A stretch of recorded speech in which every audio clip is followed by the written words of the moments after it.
یکیشونو خب حالا نمیدونم میشناسین یا نه، به نام جاناتان ویک. جاناتان ویک؟ یس این تو سپاه ایرانه؟ جاسوس سپاه ایرانه. آها. که یکی از ترور کننده های فرماندهان اسرائیلی بوده.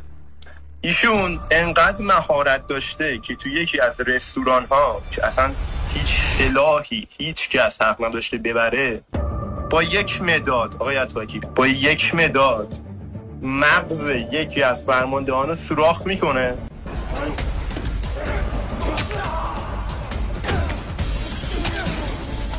همونجا میگیرنش میدادن زندان. حالا نمیدونم چی جوری اینو از زندان فرار میدادن توی همون جنگ. این الان برای ما چه چیزی تأثیری داره؟ میخوام بگم که ببینید اینا رو کیا آموزش دادن که چه جور یه همچین آدمایی اومدن. بابا از اون بهترش هم هست که به مدالم احتیاج نداره.